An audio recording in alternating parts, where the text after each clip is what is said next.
Totals for week 11. Total expenses were $3,300 at $1.39 per mile. Total revenue was $4,650 at $1.96 per mile. That brought our net settlement to $1,349 at 57 cents per mile.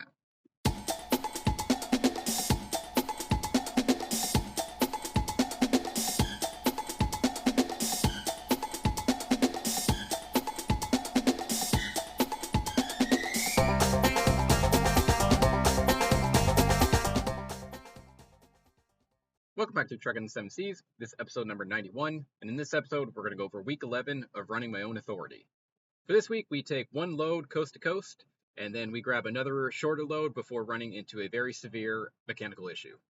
If you're new to this channel, welcome. I started this channel in order to show exactly what truck drivers make. We started as a company driver, working for night transportation, moved on to a lease operator, working for night transportation, then an owner-operator, leased on to Landstar, and now we are an owner-operator running our own authority. I show all the loads I take, what the revenue is, what the expenses are, and what my net cash flow is, and I compile all this information that I put into a spreadsheet that I share with you at the end of every video. So if this is a topic that interests you, follow the channel. But a couple of announcements before we begin.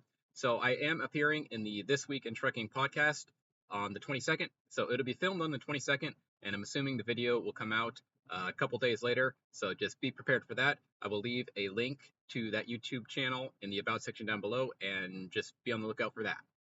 Also, I did start a new YouTube channel, so it's called Windshield Thoughts. So it's just going to be me looking out the windshield with my thoughts, so I called it Windshield Thoughts. So I'll leave a link in the About section down below for that channel.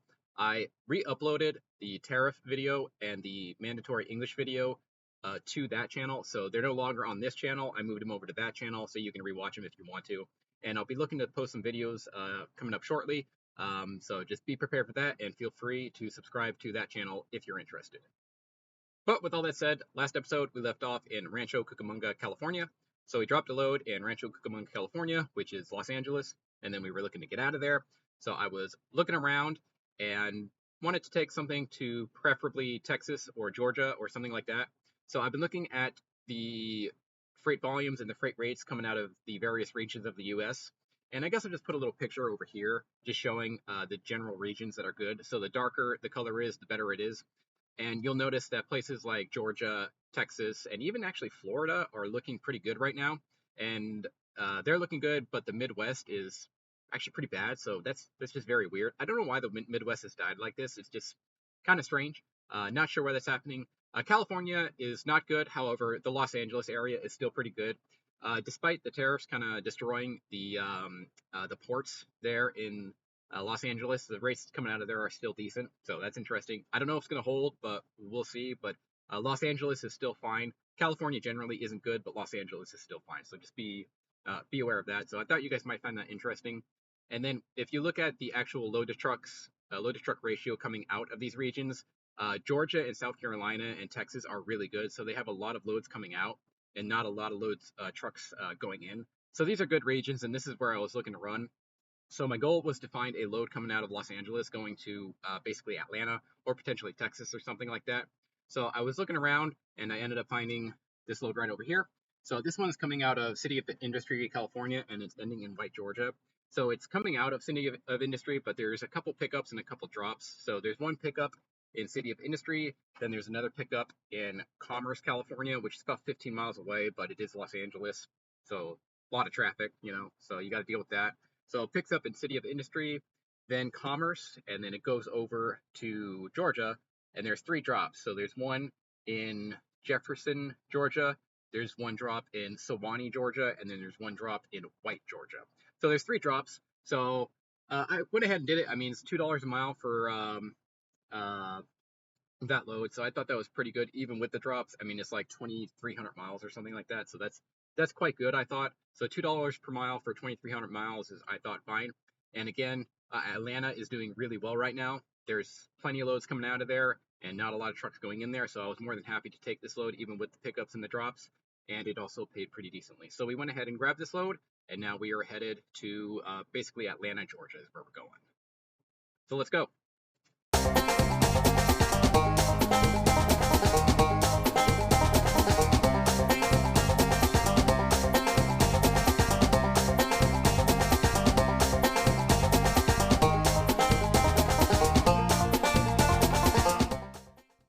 Okay, so we ended up dropping that load out in the Atlanta area. Went fine, got it off my truck, and then did a reset. And then after that reset, I was looking for another load. I think it was a Wednesday. Yeah, it was Wednesday when I got done with my reset. So I was looking to grab something to Texas or something like that. Not only is Texas a really good market right now, but that would also do very well for for the weekend load. So I can grab a load in Atlanta, drive it over to Texas somewhere, drop it in Texas, then grab something Friday, and then from Friday go maybe back to Atlanta and then get through the weekend or something like that. So that was my plan, and I did end up finding a load going from Chatsworth, Georgia to College, Texas, and I was expecting this load to make the paycheck. However, if you remember last week, I had some work done on one of my tires. So basically, had the tire replaced and had some airbags replaced and stuff like that out in Rancho Cucamonga, actually. So I did that last week, drove it all the way across Atlanta, no issues, and then dropped that load in Atlanta, grabbed another one, started heading down the road. And then as I was heading down the road, I think I was in Louisiana. So I was in Louisiana, Monroe, Louisiana is exactly where I was. And then I walked sort of in front of my truck after backing it in, and I ended up seeing this. So I parked it at a Love's, and then I noticed that this was on the ground. It was still warm. So I went around my truck, checked to see if it was mine, and I saw that.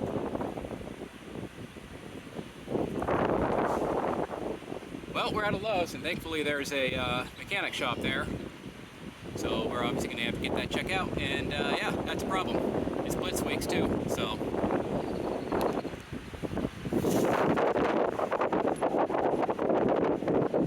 Oh, glad I stopped and saw that. Yeah, so sorry about the portrait mode filming there. I went ahead and put that on a short. It did pretty good. But yeah, so that happened. And actually, as I was looking around in front of the truck, I didn't just find one, I found two. So yeah. So how did that happen? It's possible that the guy in Rancho Cucamonga, out in Los Angeles area, didn't tighten the lug nuts down correctly. That is a possibility. Pretty likely, but I don't know. I feel like I went all the way across the country, more than all the way across the country with it, and it didn't start to have issues until later. I do look at that kind of stuff, so I would have noticed that during my pre-trips and everything like that. I do pre-trips. I mean, I'm not one of those guys who doesn't do that kind of stuff. So I'm not sure how this happened. Now, when I was leaving a truck stop that morning, I did hit a major, I called it a pothole, but it actually wasn't really a pothole. You know how sometimes like a road will be uneven, kind of like that. I did go over something like that, and it sent everything flying in here. I didn't see how bad it was, how bad the disparity of the road was. So I drove over it. It was next to a Catskill, and you know how sometimes Catskills are a little higher up, and they got like that thing where it's raised up a little bit. So it was kind of like that, and it was a lot more severe than I expected. So I think that's probably what caused it. Now, it's quite possible the nuts and everything, the lug nuts, were not tightened down correctly. That is possible, but I don't know. I went like 3,000 miles on this thing before it happened. Um, so I'm not exactly sure what caused it. It may have been a factor of everything. The mechanic in Los Angeles area, he seemed very competent. Like, I don't think this guy would not tighten down the nuts there, the bolts or whatever you call them. So I'm hesitant to believe that was the issue, and I also drove like 3,000 miles with it. So, I'm not sure. It's possible he over tightened them. That could be the issue. Maybe he just over tightened them, and then finally they started breaking off. I think that's possible.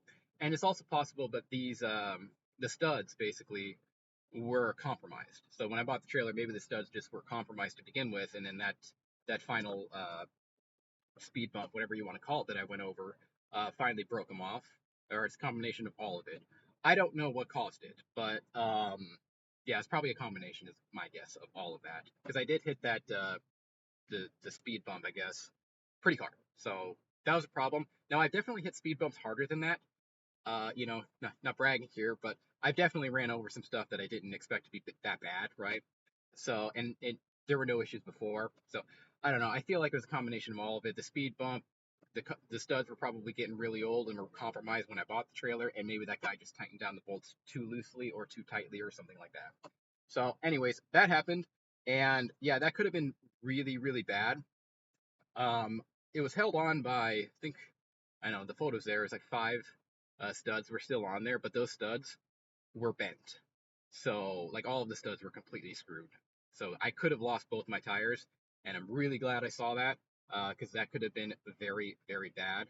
But yeah, so that happened. So thankfully, I stopped it at a Love's, and that Love's did have a mechanic shop there. So stopped it there, brought it in, and had them fix it. So yeah, there was a bunch of stuff there. I needed new rims, new studs, new studs, a new hub.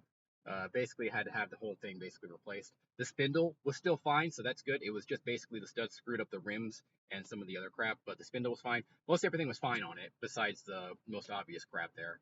So had all of these studs replaced and just did a bunch of work. Unfortunately, this place was one of those places where if they get a road call, they just immediately go out and leave your crap there.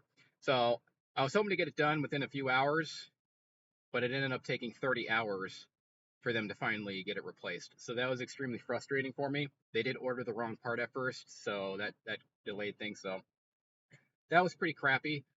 Nothing I could do though, right? It's not like I could drive with this thing. It's like I'm at this Love's and I have to have them fix it. I cannot move.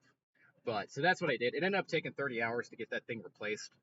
Um, Pretty big bill as well. We'll go over that here in a minute. But that did end up screwing up my entire week. So it took 30 hours. So that was a Thursday that I finally found that. Took them 30 hours to fix it. I ended up dropping the load Saturday. I called the broker, and the broker said, yeah, you can drop it Saturday. So that sucked. So not only did it cost me a bunch of money, it cost me the weekend as well, because I couldn't find. It's currently Sunday, and I can't find anything on a Sunday, even in the Houston area. So that sucked. So that ended up basically costing me like an extra 2 days, not to mention the actual repair bill that I had. So that was bad, but could have been a lot worse. Could have lost my tires going, just flying down the road, and that would have been a disaster. So, anyways, that happened. But because of that, the Atlanta drop is going to be the only load on this paycheck. So, with all that said, we're going to go ahead and get into the spreadsheet right now. All right, guys. So, as discussed, we're going to go ahead and go over week 11 this week. So, let's do it. For week 11, we did one load. In that one load, we got 2,368 miles, paid a total of $4,650 at $1.96 per mile. Fuel expenses, we fueled up 3 times. In those 3 times, we fueled up 285 gallons, paid a total of $876 at 37 cents per mile. Maintenance expenses, we had 3 maintenance expenses plus taxes. We had a hub replacement for $508, both rims for $540, labor charges for $571, taxes $174, for a total of $1,795 at 76 cents per mile. Other expenses, scales $14, parking $25, permits $133, for a total of $173 at 7 cents per mile. Fixed costs, we had APU payment come in for $418. Our OmniTrax ELD payment came in for $37, for a total of $455 at 19 cents per mile. Totals for week 11, total expenses were $3,300 at $1.39 per mile. Total revenue was $4,650 at $1.96 per mile. That brought our net settlement to $1,349 at 57 cents per mile. All right, so caveats for week 11. So obviously only did one load as a result of that maintenance issue. This load was decent though. I mean, that was a pretty decent load, 2,000 miles for $2 per mile basically. So this was fine coming out of LA. I did have a couple drops. It did take me like basically 5 days to do this, but even so, I thought this was a pretty good pickup here. Yeah, I thought that was fine. So nothing wrong with that load. And then the load going to Texas, I paid decently as well. I think it was $1,600 for 800 miles or something like that. So it also paid about $2 per mile. However, I missed it because of the damn maintenance issue that we're about to go over. But other than that, yeah, that one load, good load, but that's the only one we did. So there's that. Fuel expenses, I mean, this is pretty standard stuff here, about 37 cents per mile, running Texas and the South and stuff like that. It's pretty decent fuel price there, so no issues there. 37 cents. That's pretty standard. All right, and then obviously these maintenance issues here. So yeah, pretty big ones. Uh, had to have the hub replaced. Rims had those replaced. Then the labor and everything. You can see the cost right here. Basically, the entire setup needed to be replaced. Luckily, again, the spindle and nothing else was damaged. It was just like the stuff on the face, just the rims and the hub, and then obviously the studs need to get replaced. But those are like $5, something like that. So you can kind of see up here how it's all added in. I just sort of combined what made sense to combine. The stuff that was based in the rims or the hub or whatever, I combined it, and then the labor was $570. That was 4 hours, by the way, so they charge like 100 and I don't know what the math is, $160 an hour or something like that. But there's that. So yeah, there's that maintenance expense right there. Yeah, what am I gonna do? I don't know what caused that. I, I don't think the guy didn't tighten the studs correctly. I think he maybe over tightened them rather than under tightened them, to be honest. So that would be my bet. Is the fact that he probably just over tightened them. They were compromised to begin with. Then I hit that big old speed bump thing, and that would be my bet is what caused it. Probably they were over tightened if I had to guess. But yeah, that was bad. I'm so glad I caught that because I mean, it's just I'll be honest, it's not like I'm sitting there checking my damn studs every time I stop. I mean, I do walk around, I do look at it, but really what it was I saw this in front of my truck, and I went, "Oh crap, what is that?" And then I picked it up, and it was still warm.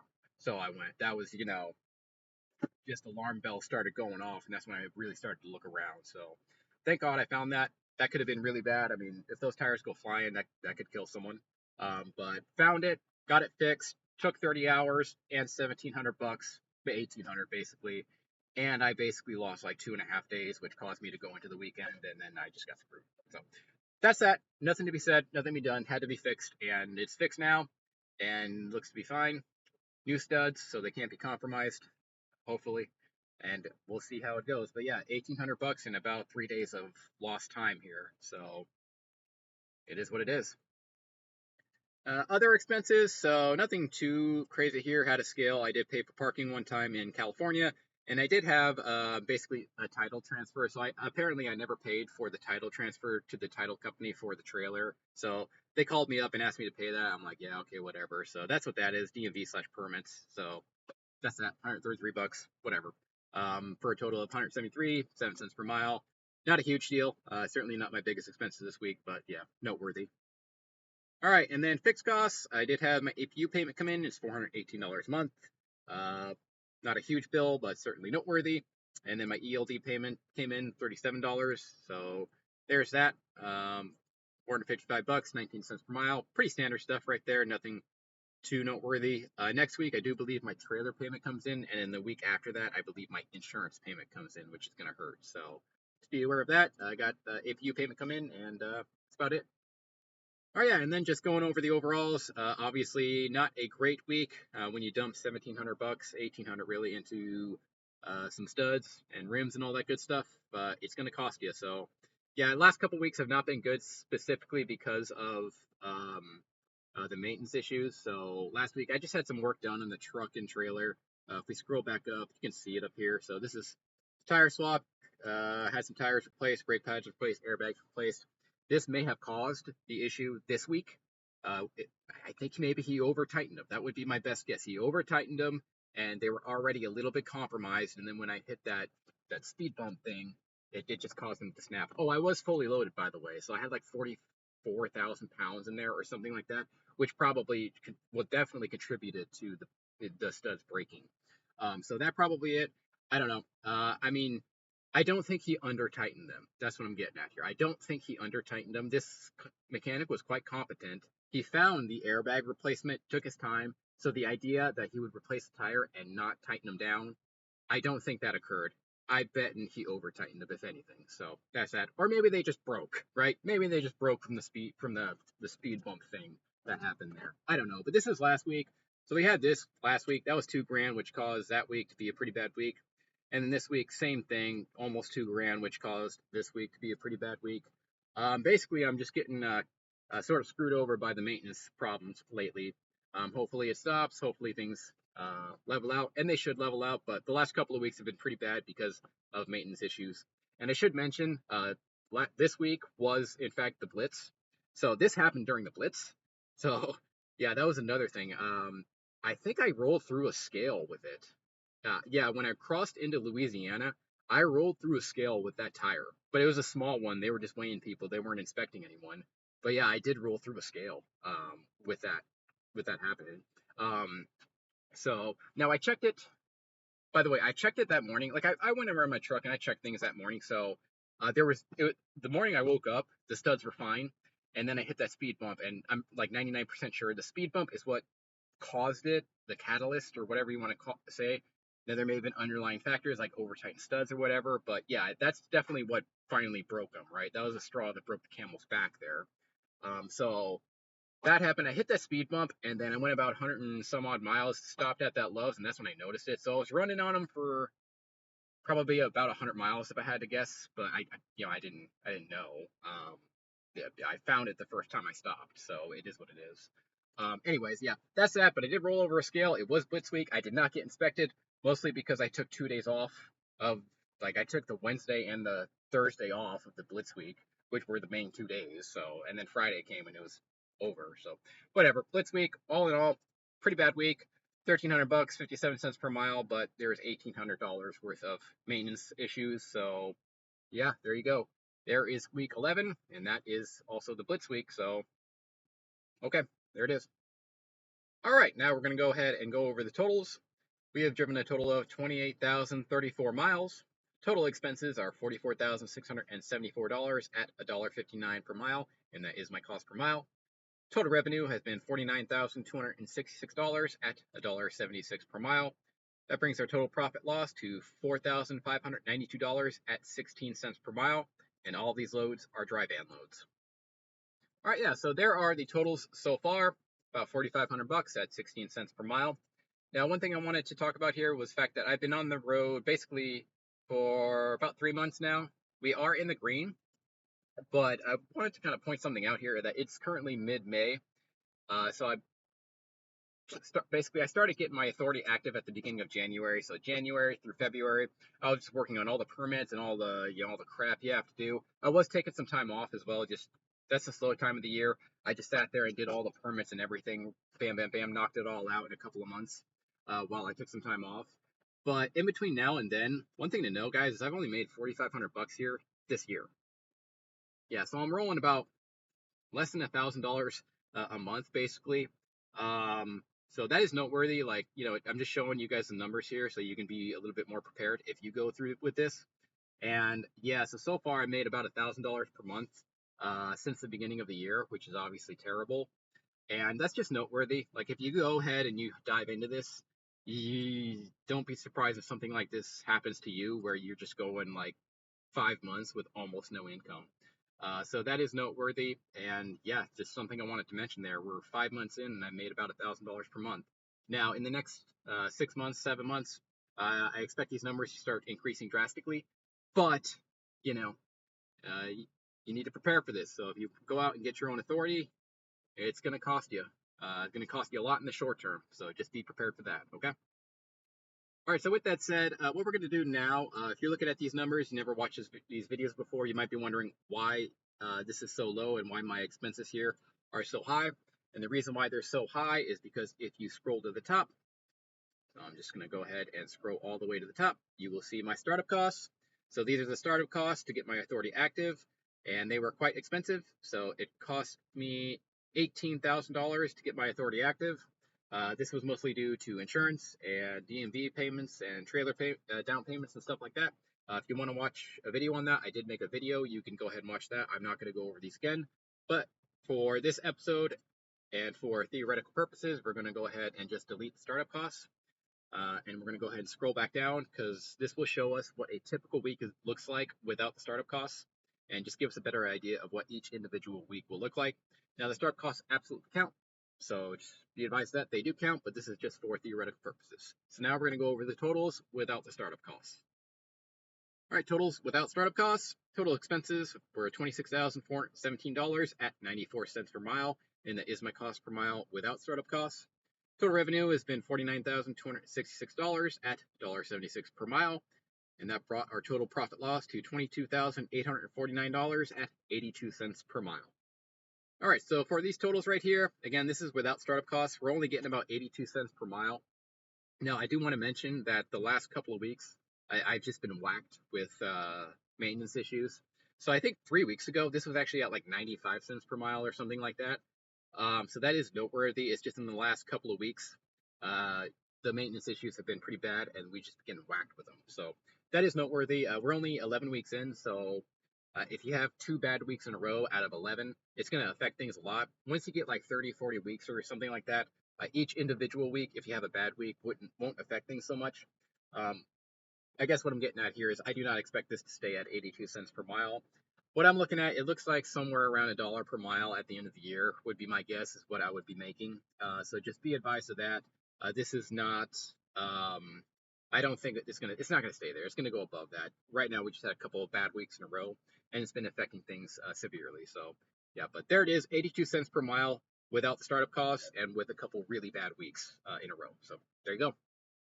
All right, so now we're going to go ahead and we're gonna go over averages and other information. So if you scroll down, you'll see these columns and whatnot here, and this just calculates a bunch of averages and a bunch of other information that I thought was useful. So we're going to leave the startup costs out of this again because again the startup costs just skew everything. So we're going to go ahead and go over the averages and other information without the startup costs. So let's do it.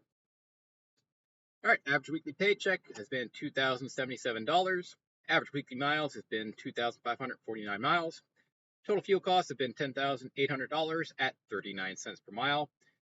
We have fueled up 3,381 gallons for an average of $3.22 per gallon. Total maintenance costs have been $6,579 at 23 cents per mile. If we kept this up for a 52-week period, we'd make $108,000 and drive 132,000 miles. Total revenue has been $49,266. Total revenue per week has been $4,400. We have driven a total of 1,800 miles in deadhead, which equates to 6.57% of total mileage. We've been employed 77 days, or 11 weeks, taken 5 days off, 72 days on duty, taken 26 total loads. Average load length is 1,078 miles. And if we had a theoretical $500 truck payment, we would make $17,349 at 62 cents per mile. And again, all of these numbers are without startup costs. Okay, yeah, so there's some of the averages, just going over a couple of things here. Average weekly miles, I think, is pretty good, so I think we're doing fine there. We're running decently well. If I kept 2,500 miles for 52 weeks, it would get 132,000 miles, which is quite good. I have no problem with that. 130,000 miles, that's good. Fuel is 39 cents per mile. Again, that's pretty good. Fuel prices are staying pretty low at this point. They went down. They've sort of stabilized right now, so I haven't seen a decline recently, but they're still decently low. If you're in Texas, you can definitely fuel up for less than $3 per mile. Louisiana, Oklahoma, and I think even like New Mexico and stuff like that are also pretty cheap. So no issues with the fuel price. I'm glad to see them going down, and that's helping. So that's nice right there. Maintenance costs. So our maintenance costs right now are basically through the roof. So that's extremely high. 23 cents per mile is a lot higher than it should be. It should be about half that. But again, we had 2 weeks in a row where we had some serious maintenance issues that did most definitely cost us. So I expect this to fall between 10 and 15 cents per mile when everything's said and done. But at the moment, we're at 23 cents per mile, which is pretty high. But I do expect that to start declining from this point going forward, unless we have another maintenance issue. So there's that. But as of right now, this maintenance issue is pretty high. And the maintenance issue doesn't tell the whole story because every time I have to take it in for maintenance, it costs me like 2 or 3 days, right? So the maintenance issue, the cost is one thing, but then the days lost are probably just as bad. So that hurts on multiple fronts. But yeah, the maintenance things right now are kind of killing us. So that's a bit of a problem. But there's maintenance. And then if we kept this up for a 52-week period, we make $108,000. Now that does not include the startup cost of $18,000. So if you back that out, it would go down to $90,000 a year, which is not very good for an owner-operator. But again, the last 2 weeks were really bad, and there's only 11 weeks of data here, so just take that into account. I think this will go up in the next month or so. What we'll make, I don't know, it's yet to be determined. That's why I'm posting these videos publicly. Just, hey, here's what I'm doing, right? Here's what I'm making. So hopefully that'll give you a more informed decision if you choose to do this. Again, I'm not bragging about any of this, and I'm not ashamed. I'm just simply posting my numbers so you can make a more educated decision. But so far, 108,000 without startup costs, which equals 90,000. But again, the last couple of weeks have been really bad and have pretty drastically skewed the data. So just be aware of that. But yeah, everything else, revenue per week's pretty low. Keep running into some issues, not finding loads, maintenance issues, stuff like that. So I do want to try to bring that up. So that's quite low. Deadhead is looking pretty good, 6.57%. I think that's very good actually. So nothing wrong with that. You know, if I can get it down to 5%, then we're doing excellent. Days off. I've only taken 5 days off, so that's not a lot of time off. So just be aware of that. You know, I think most guys take more days off than that, frankly. So I'm only taking 5 days off in 77 days. It's less than a day off per week. I am planning on taking some more time off in the future, especially around probably the 4th of July. I am planning to take some time off to go visit family. So just be aware of that. But yeah, 5 days off, that's not a lot of time. So yeah, it's not a lot of time off. Average load length is 1,000 miles. That's right where I want it. So that's good. 1,000 miles, you know, if I run from Texas to LA or Texas to Georgia or back and forth or something like that, that's about a 1,000-mile run. And then if I run like Georgia to LA, that's also a 2,000-mile run. So that's pretty much where I'm going to try to keep it, at about 1,000 miles in length. And yeah, that's where we're going to try to keep it. And I think that's pretty decent.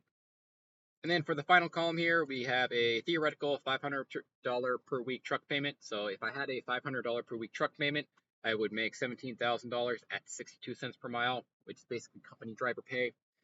So that is interesting. Now I would be paying down a truck.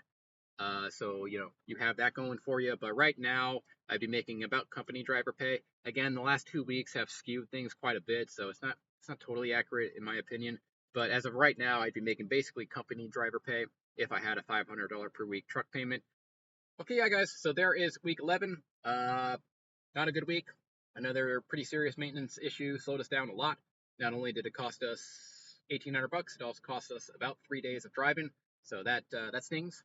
But it could have been a lot worse. You know, I could have lost a tire. You know, driving down the road, and all of a sudden I see my tires pass me.